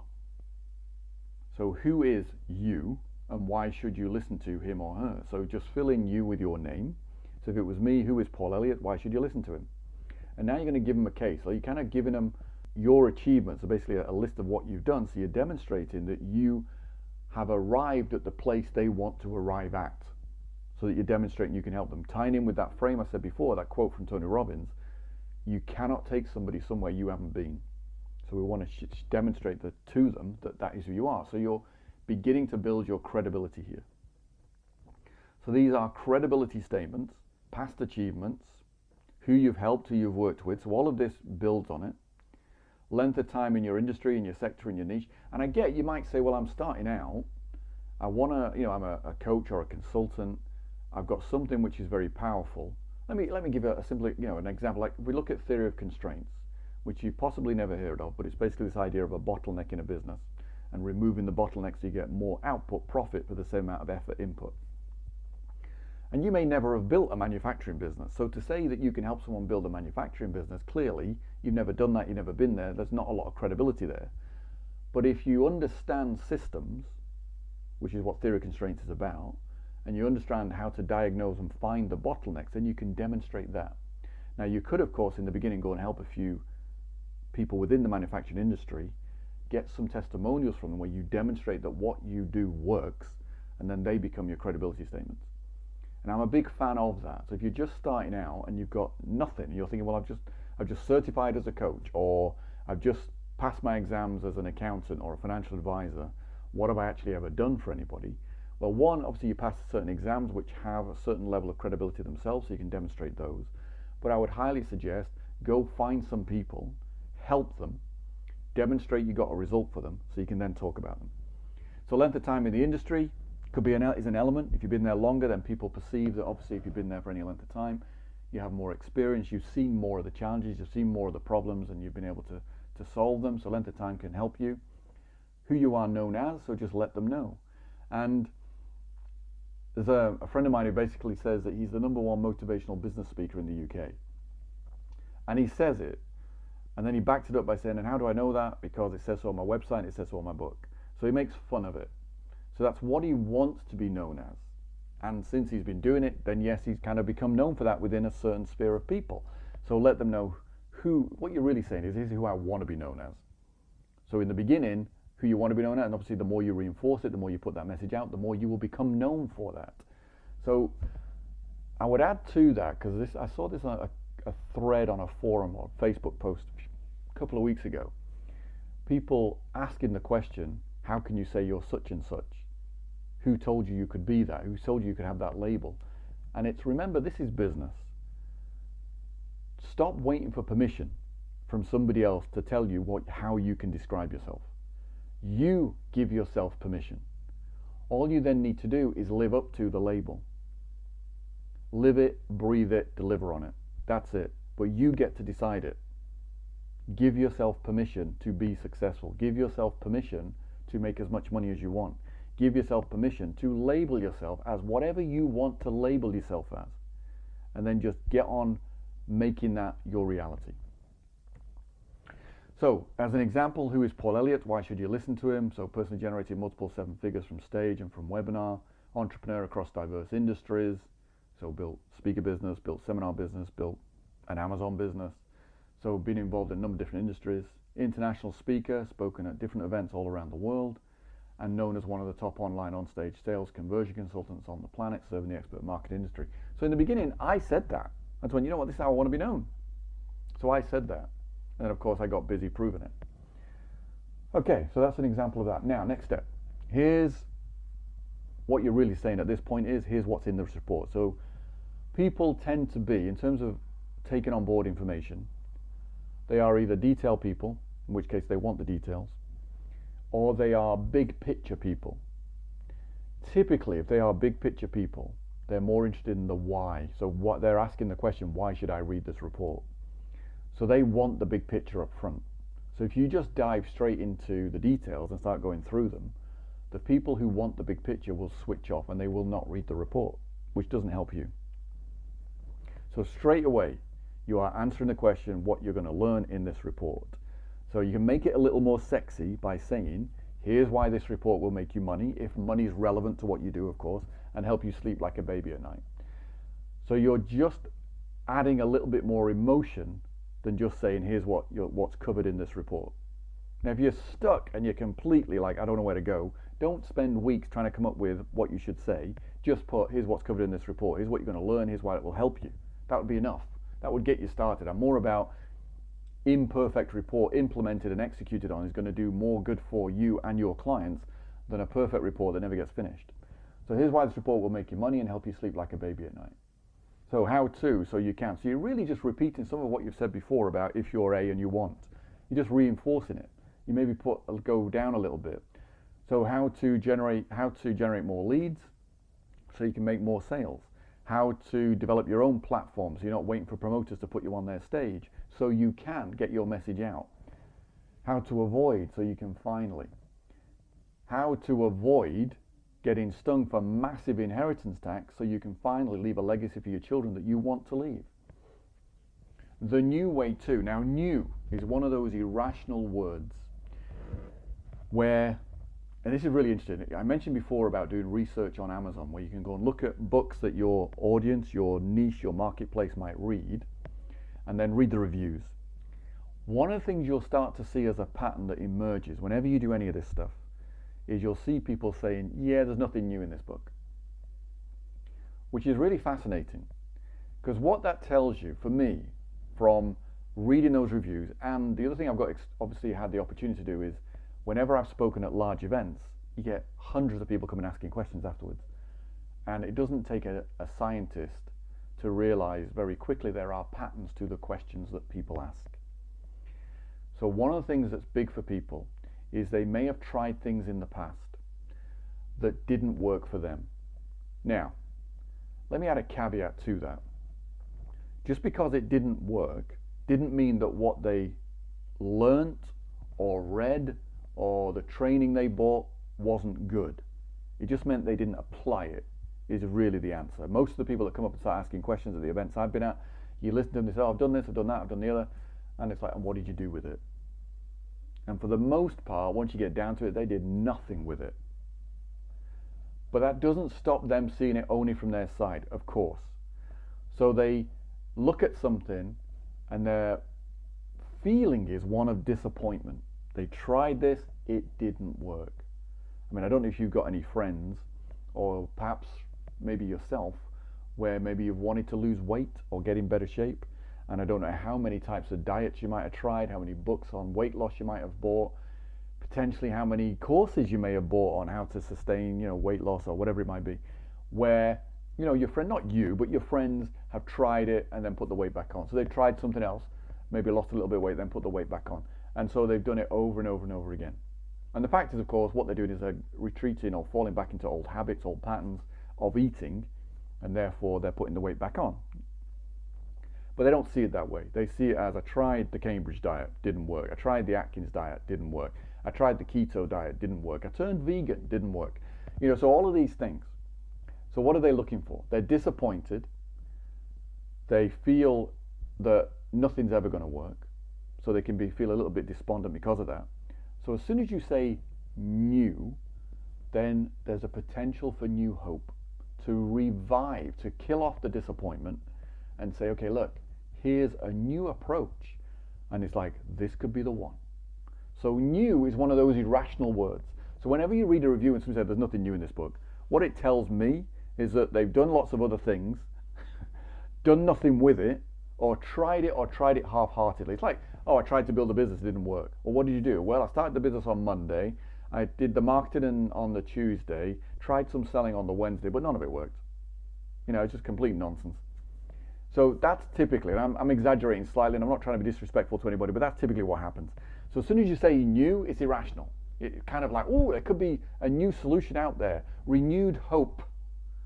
Renewed hope is very powerful, because now they'll give it your attention. Wow, there could be something in this that's really going to help me.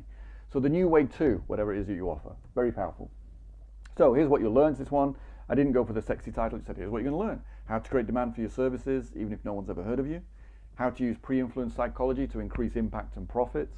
How to make sales without being pushy or by hard sell, cold calling, foot in the door, get them in a choke hold and refuse to let go until they pay for something.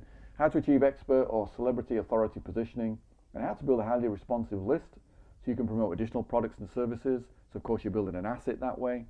And then how to ultimately become the go-to, the trusted advisor, the maven in your niche, in your industry, in your marketplace, so you rise above the clutter.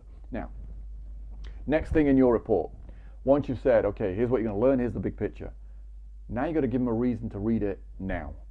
Human beings are designed to procrastinate because it's part of our survival mechanism. In other words, if you're alive, your brain, that reptilian part of your brain, is going, everything's fine, you're safe. So then you decide you want to make a change. And your brain's like, hold on a minute, why do you want to make a change? You're safe. Do not rock the boat. Do not do something which brings a level of uncertainty to it, because we don't know if you'll be safe. Don't move, because we don't know if you'll be safe in the new environment. Don't try something new, because we don't know if you'll be safe in that environment. And I know all of this is kind of almost a conflict in some way. New can inspire new hope, and that's great. You know, your brain, your more rational part of your brain, the more recent part of your brain in evolutionary terms, is quite happy with all of that. So it's like, let's dive in and read it, let's look at it, let's great. Actually applying it, something else. But what we do want to do is we want to overcome the procrastination for people. In other words, we want to say, look, you've got to pay attention to this right now. So I'm a busy business owner. Time is my most valuable resource. Why am I giving up my time? What I'm doing is working. I'll get round to the report one day, someday, maybe. But we want to say, no, you've got to pay attention to it now. And how do we do that? We give them a variation on the idea of the world has changed. So if the world's changed, what we're saying is what you've been doing so far, everything you've tried so far, will not continue to work. The world has changed. So there are new strategies, new ideas, new ways of doing things which you've got to know about, because otherwise if you don't, ignorance is not bliss. Ignorance is pain, and lots of it. It's really what we're saying. But we're doing it in a more subtle way. So in other words, why you must pay attention to this right now. So most whatever you've learned is dead wrong, and then back it up. You know, pressing problem number 1 you can help with, tell them. Pressing problem number 2 you can help with. So you've really got to bring their problems into the forefront of their mind. The perfect scenario is where they read what you put on this page and they start visualizing the problem and having the problem, which is going to do what? It's going to fire off the motion, the feeling, the pain that goes with that. And that's really what we want. So boom, we fire off that. It's like, oh my God, pain, got to get out of pain, because your brain's happy with that. Even the oldest part of your brain's happy with that. Like getting out of pain, it's cool with that. It's like, let's get out of pain. So then, of course, let's keep reading. All right, so that's the world has changed, why you must pay attention. So pressing problem number 3. So you can do that. So I did this in a more subtle way. I put up a big warning, viewer discretion advised. And I said, okay, most marketing is dead wrong. And this is what you saw me do earlier. So I said the material may conflict with what you've been told about marketing. So you could say, look, the material may conflict with what you've been told about pension plans, what you've been told about partnership agreements, what you've been told about managing what numbers you should pay attention to run your business. This could conflict about everything you've ever thought you knew about diet and exercise, and explain why you're not getting the results you want. And then this, challenge what you believe. I think this is kind of something you can adopt in any niche. So in other words, if you're not making the money, if you're not losing the weight, if your pension isn't giving you the growth you need to be able to retire at 50, 55, 60, whatever it might be. So for me, challenge what you believe. Then it could be that what you are most certain of is what's really holding you back. I would say you can use that in pretty much any industry, any niche. So you can just find a variation of that, because what you're doing is you're saying challenge what you think you're most certain of. Is what you're most certain of holding you back? So that's kind of underlies anything. So I would say you could probably lift and use that anywhere in your report. Okay. So then start empathizing with them. Start saying, look, I know what the problems are that you're facing. You know, my wife, one of the things that she's done over the years is she helps children with learning difficulties. And so when she talks to the parents of these children, she'll say to them, look, do you have situations where, for example, you say to your child, like, you know, go upstairs, get your pajamas on, clean your teeth, and then obviously, you know, get yourself ready for bed. And then maybe you give them maybe 3 or 4 things that they need to do. And then, you know, maybe 20 minutes later, it's like, what's taking so long? And you go upstairs and you discover that they've forgotten all of that. And that's a common thing. That's empathizing with it. And the parents of these children are like, that's exactly what happens. So what does that do? 2 things. One, it shows that you are empathizing with their problem. It also shows that you recognize their problem.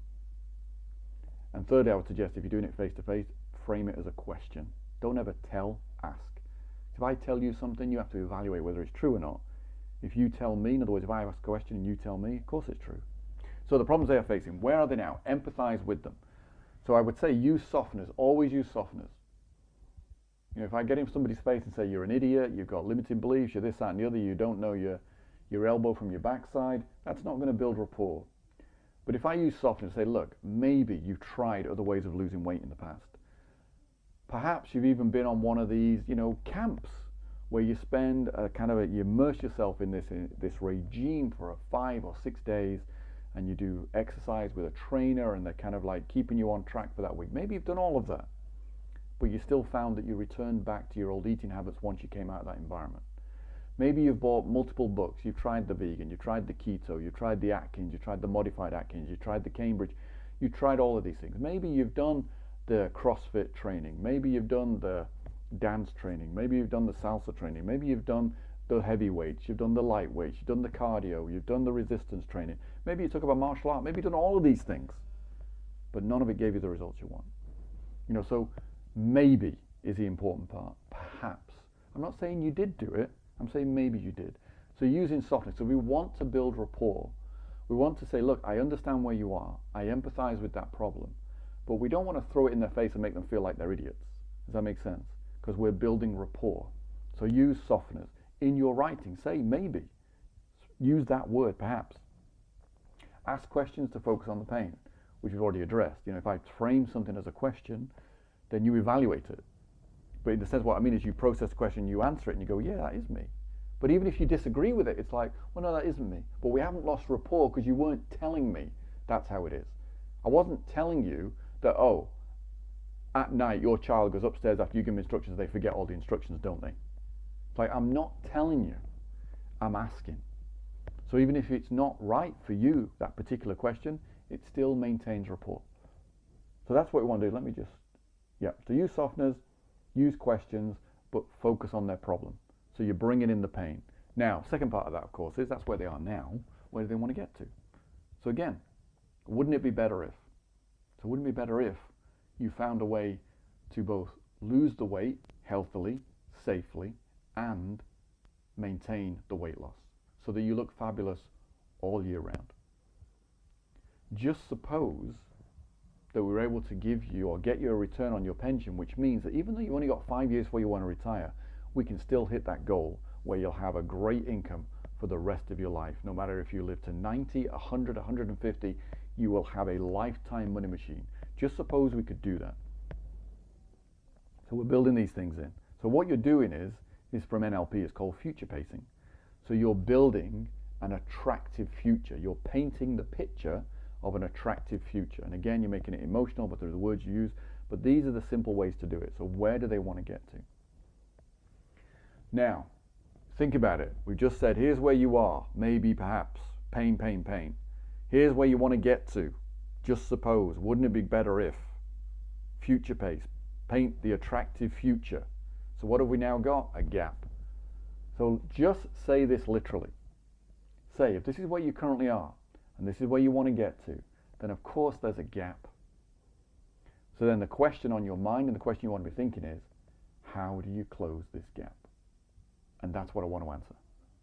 So literally just copy and paste that into your report. That's all it needs, because you're highlighting to them that there is a gap. They've agreed with the first part, they've agreed with the second part, so they agreed with the start, they agreed with the end, there's a gap. How do we close it? Boom. Yes, how do we close it? So what's potentially stopping you? And what do you need to do? Or what could improve your ability to close this gap faster, easier, simpler? So does that, and the final part, does that make sense? Now you can do this both written and in person. Does that make sense? It's a tie down. In traditional sales training, it's sometimes called like a non-committal, a trial close, that's the word, or a tie down. So what you're doing is you're getting somebody to nod their head and say yes. They're going, yep, that can make complete sense. So that's therefore they've made a small commitment, and small commitments will lead to big commitments.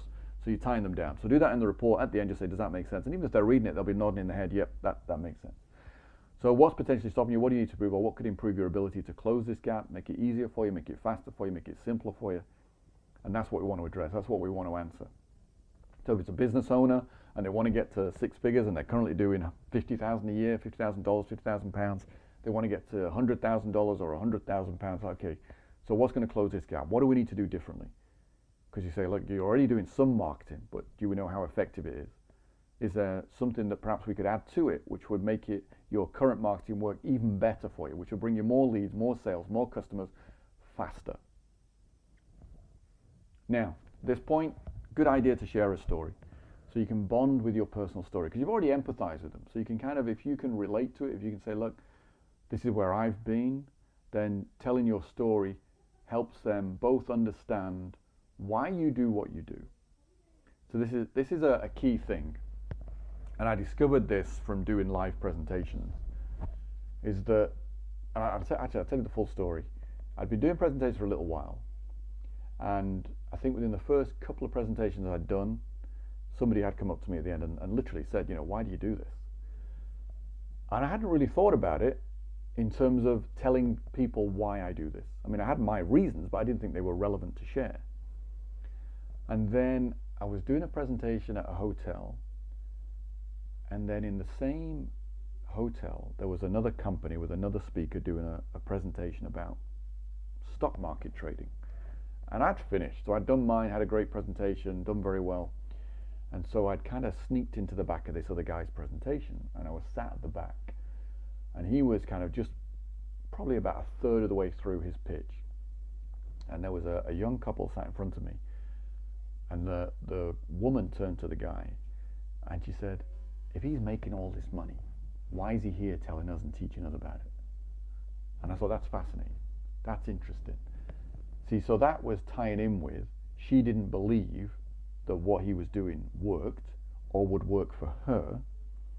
So a way around that was to be cynical, skeptical of, well, if it's so great, why are you telling me about it? Why aren't you just doing it and having a great life? You know, because it tied in with the idea of, well, if you're making all this money, what do you want to be here for? So it's important to bond. So share your chain of events as to why you do what you do. So you will have a story. You will have had pain in your life. If you've lived, you've had pain. And those pain points often give you the motivation to do what you're doing now. Now, of course, as a business, you need to make money. But if your only reason for being in business is to make money, chances are you're not going to make that much of it anyway. But secondly, that doesn't inspire anybody. And you want your personal story to allow you to bond.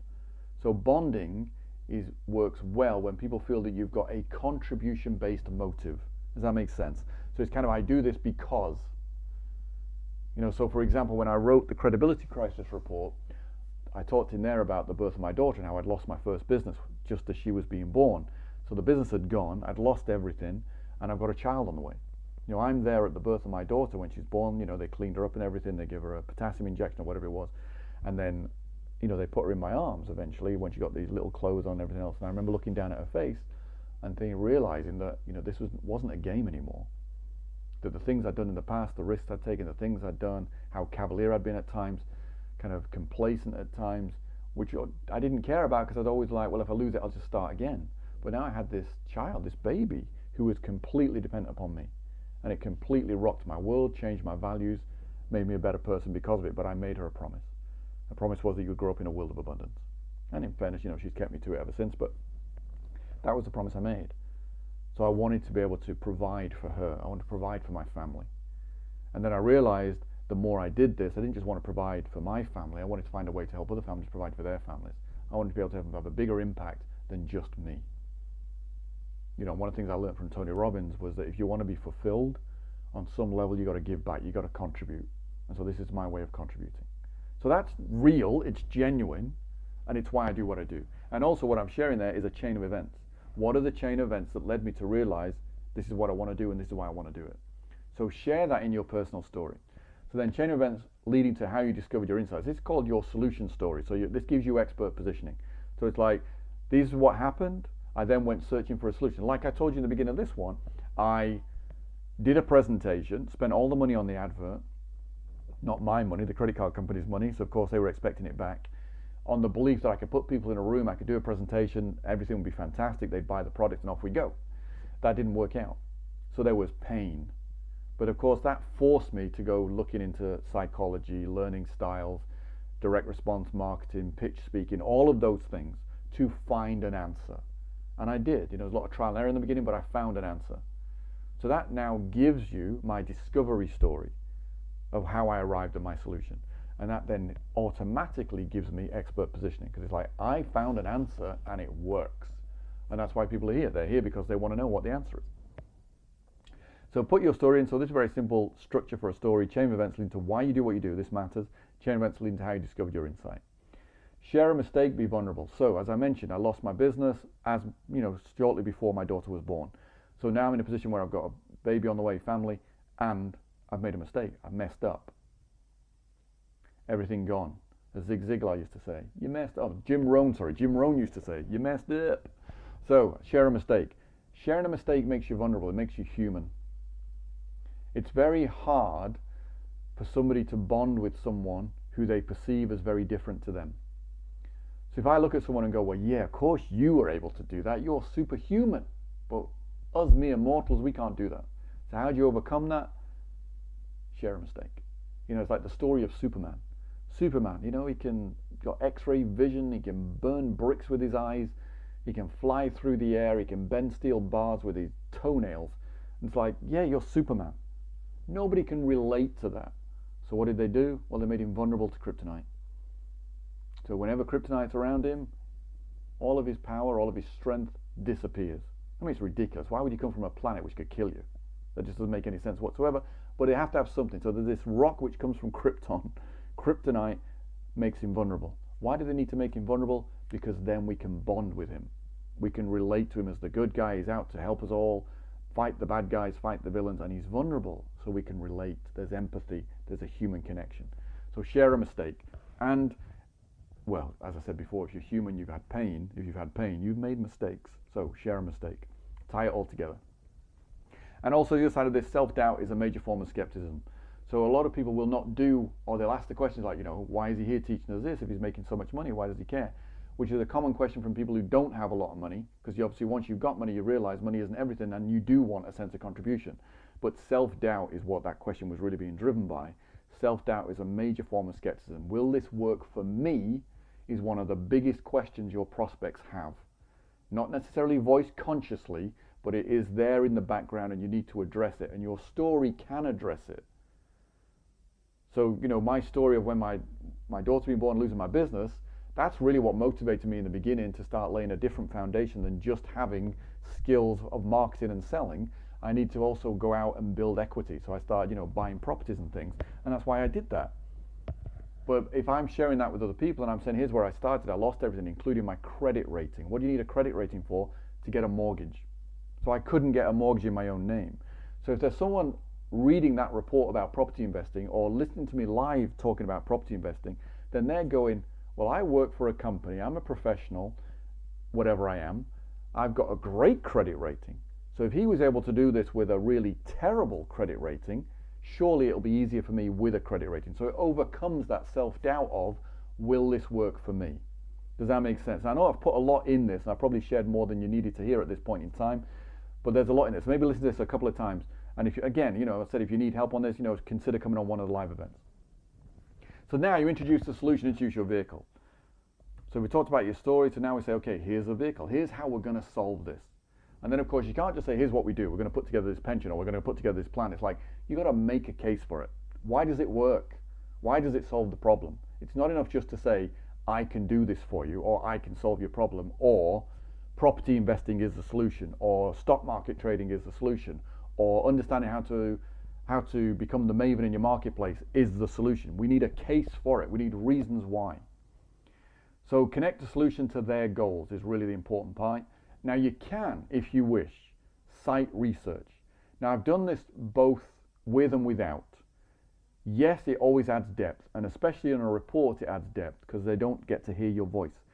So if you can cite research, like for example, the consultancy industry is growing massively. It's a $1 billion industry. The coaching industry is also $1 billion, and they're both growing. So there's therefore more demand for more solutions. So cite that kind of research, back it up. If there is, like I talked about with the shoes, a shoe, your feet have 200,000 nerve endings in them. How do I find that out? I went and did some research. Back it up. So they're real hard numbers. If you've got people who are, the kind of the idea of left brain, right brain, if somebody's more left brain, then the numbers are going to resonate with them. They're going to be like, yeah, I want to see some facts. I want to see some figures. If they're more right brain, it's the emotional aspect of it that's important. But both are needed. Even people who consider themselves numbers-based, completely left brain are still emotionally driven. They're human beings. So cite research where you can that supports your case. And then use stats if you can. So for example, Gallup report. So I was doing some work with a person who's involved more in sort of the HR aspect of business, works with bigger businesses. And Gallup did this report, an engagement survey, which demonstrated that something like over 70% of people are basically in the wrong job. In other words, they're not engaged. So if they're not engaged, how well are they performing? Are they performing at their best? Unlikely. So therefore something's missing. And what they also discovered was something like 13% of people are actively disengaged. Now what they mean by that is they are going out of their way to make things difficult for the company. They've got this kind of them and us attitude, so it's like, I ain't doing it. I ain't doing it right. If I can get away with not doing it, then that's what I'm going to do. And if I can do something which will mess things up or sabotage things or cause a bit of pain for them or hassle for them, then I'm going to do it. That is what actively disengaged means. So it's just incredible how many people are not engaged in their workplace. So that was a Gallup report, that was stats, that was research, that supported the case for you've got to have a people agenda. You've got to be effectively doing something. You've got to develop a culture which engages people. So we brought that in because it added to the power of the argument. Okay, so now add value. Share the keys to your unique solution. Now you can break this into a model or steps. So you can say there are X steps, there are X chunks, there are X pillars to your solution. So if your solution is to take someone from, let's say, stuck in their business where they're doing okay, but they're not getting to a place where they're free, then you might say, okay, look, there's X things we need to do. These are the steps, these are the pillars that we need to cover. So now share this with them. And you can organize this into a framework which is unique to you. So, there's this idea that there's no original ideas on the planet anymore. They're all just kind of recirculated. But if you can put ideas into a unique framework, then you are unique. And again, that adds to your Maven positioning. So the X pillars, the X steps, the X chunks. And then in terms of writing about it in your report, you just say, okay, here's why the pillar is important. So you make a case for the pillar, and here's what the pillar does. So here's what it does connected to you achieving your goal. So again, prospect's got a goal. Here's how this pillar is going to help them get to that goal, help them get to that goal faster, help them solve some of the challenges along the way. That's what you're talking about. So the impact it could have is really what you're doing. So draw the key chunks.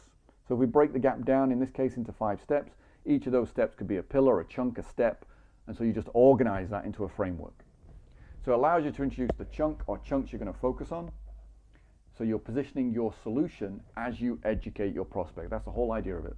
So as I said, if you can make it unique, fantastic. So you're positioning this and you say, okay, these are the things, the steps you got to take. First step, X. Second step, X. So first step, we've got to get your mindset right. Second step, we've got to find out what your blood type is so we know exactly what kind of food diet we should put you on. Secondly, we've got to kind of measure your weight. We've got to do a diagnosis so we understand how many calories you need to be eating a day to kind of get you those first instant rewards, fast results so you can see that you're making progress. Progress is important because human beings love progress. So you can kind of talk around all of this. So you're positioning your solution again as you educate. Educate, educate, educate. But what are you doing? If there's a gap between where you are and where you want to get to, and I share the first step on that, what have I just done? I've just moved you closer to your goal. So if I've just moved you closer to your goal, even if you never actually implement that step, you just think about implementing it, that's fine. But immediately it's like you're closer to the goal. So if you're closer to the goal, what is your belief in whether you can achieve the goal? What's going to happen to the belief? It's going to go up or down? It's going to go up. So what is your level of certainty that you can achieve the goal going to do? It's going to go up. What is your level of hope that you can do this? It's going to go up. So I'm educating you. I'm increasing your belief that this is possible. And what am I also doing? I'm moving you down the path to purchase. That's what you're doing here. So education builds rapport, as I've said, reinforces your positioning as the Maven. Of course it does, because you're sharing the knowledge. You're the one articulating the problem better than they can. You're the one sharing the solution with them. You're the one that has the solution, therefore. So I'll give you an example. Tony Robbins has his 6 human needs. He puts it into a simple shape. So the needs: certainty, uncertainty, significance, love and connection, growth and contribution. There's nothing there that hasn't been talked about before by other psychologists that have come way before Tony Robbins. What he's done is he's organized it into a unique framework, called it the 6 human needs, maybe changed some of the names of the words, like Maslow had a hierarchy of needs, but he had different words, so he just put those in. So all he's doing is talking about those, but it's a unique solution. This is one, myself and my partner in Australia at the time put together a business where we shared his model of how he's built his sort of fortune and how he's maintained his money, and we called it the Smart Millionaire. So we had this acronym of SMART. So we had these 5 steps in there: self-start success, millionaire money model, asset analyzer, riches roadmap, and the total transformation targets. That was a simple model, but again, we got 5 chunks, so off we went. So 80-20 rule in this, in terms of writing about it, focus 80% of what you write about on the why. So for each step, each pillar, you focus on the why the pillar is important, what the pillar does, which really adds to the why and the impact it could have. So the why and the impact are really saying, here's why you do it. So spend most of your time on there. So if you're writing a couple of paragraphs per pillar, then 80% of that is all the why, 20% is the what. So positive consequences. So how do you think about impact? Write about the positive consequences it could have, and You also want to put in the negative consequences of not using it or not paying attention to it. There's a phrase which has kind of stuck with me, which is pain and pleasure in equal measure. All of us as human beings are motivated by pain. Some of us are more aligned to the idea of being motivated by pleasure. We prefer pleasure. But all of us are motivated by pain. So if you can give both, then you're kind of creating a motivation engine. So share positive consequences. If you do this, here's what's going to happen in your future. If you don't do this, here's what's likely to happen in your future, or what won't happen. So again, use those. And then now we segue into what you want to do next. So what is your call to action? At the end of your report, you've educated them. You're moving them down this path to purchase. In their head, you're reinforcing this concept that you are the maven. So what do you want them to do? You want them to maybe call you, you want them to come and talk to you. What is it you want them to do? There's got to be a call to action. So one of the simple segues I've put in reports, and I've said just copy this, is what would happen if you actually did this? So in this case, what would happen if you actually did this in your business, if you did this in your department, if it's a corporate that you're focusing on? What would happen if you did this in your life?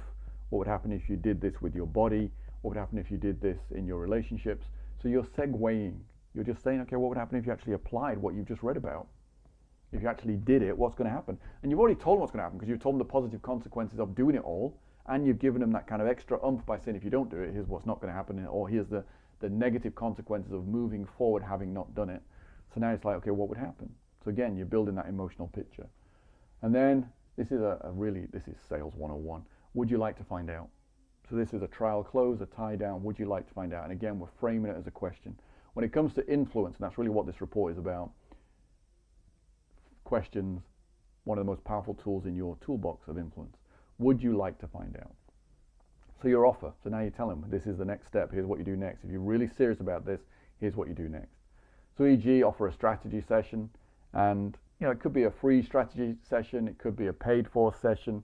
I'm not a fan of just offering a free one for the sake of free, because you will get a lot of people who take it because it's free, but they've got no interest in buying what you're on to offer, in which case they're just wasting your time and theirs because they're never going to get the full solution.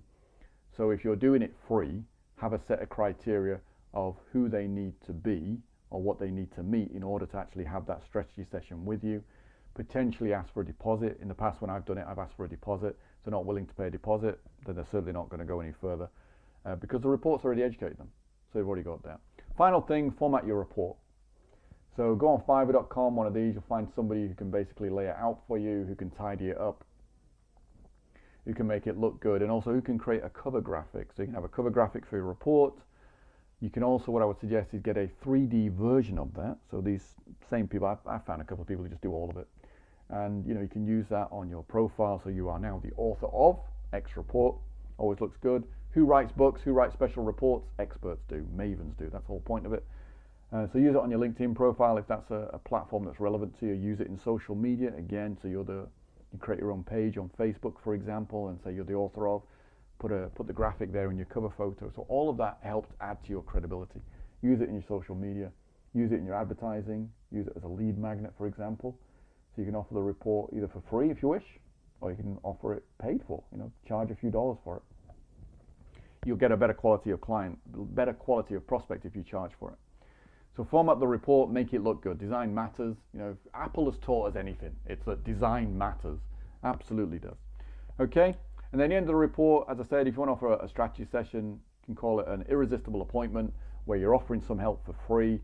Explain the benefits of the help, explain what they're going to get from it, explain why you're offering it for free. So tell them, say, look, this is how I get clients. Don't be trying to hide it or shy away from it. This is a business. This is how I get clients. So you come on this, and at the end of our session, the free session, you'll either go, yes, I want to go further with this, let's become a client, or you'll say, no, I don't want to do it, in which case, great, I'm glad to have helped you in some way. Make it compelling through better than risk-free reversal. This is an optional. I've played with it, I haven't really found much benefit to it, but you can play with it, which is this idea of saying, look, if we get to the end of the session, the free session, let's say it was half an hour, 40 minutes, and you felt it was a complete waste of your time, then I'll pay you $100. And then do your takeaway. So once you've set all that up, you then do a takeaway. Say, look, obviously I can't do this for everybody. So then you go into your criteria. Here's how you need to qualify. So if you qualify, if you feel you qualify, then by all means, let's set something up. So that's one way of doing one-to-one. If you want to do it one-to-many, of course, you can do a similar thing, but then move them into a group setting rather than an individual appointment where you get to talk to them as a group. So end a report. So what does this give you? It gives you a targeted group of highly responsive prospects who know what you do, they know what your fees are, and they're asking you to help them now. So if people are coming to you, having been educated, knowing what you do, knowing what your fees are, and they're basically asking you for help, how much selling do you have to do? Pretty much none. So they would not be asking for your help if they weren't interested in becoming a client. And plus, they're essentially applying to talk to you by answering your questions. So your criteria is, can you do this? Do you do this? Do you do this? Boom, boom, boom. These are your questions. They're applying. Okay, so that kind of wraps up the report. Then in terms of using it, just get out there. Start looking. If you want to do something more manual, then go on LinkedIn, start sending connection requests to people, or just visit the people that you're interested in having as clients. The ones that look back at your LinkedIn profile are more interested. Those are the people you can send a message to saying something along the lines of, you know, I've got this free report. If you're having this problem, yeah, so remember what you said at the beginning, if you're struggling with X and you want Y. So you can literally write a message to them saying, if you have this problem and you're looking for a solution, I've written this special report, I'll quite happily send you a copy for free as soon as we connect on LinkedIn. So then they connect with you, you send them the report, now they're in your first level connections, you can send messages to them as to when you wish. So you can follow up with them, in other words. Or you can cold email people, or you can just advertise. Advertising gives you the most predictability, but of course, a bit beyond the scope of this, but advertising itself, obviously a bit of a skill to it in terms of getting it right. So you can offer your report for free, or you can offer your report paid. Either way. So use it as a report for your prospecting. The report educates, positions, and moves people down the path to purchase. Brilliant way of becoming a Maven. All right. So it is an asset. It works hard for you. So being a Maven is an asset. It rises you above the clutter. So the only thing left really is to do it. All knowledge must end in action. If you don't use anything that you've got from this, or if you've read the book, anything you got from the book, if you don't use it, it won't do anything for you. You've got to put it into practice.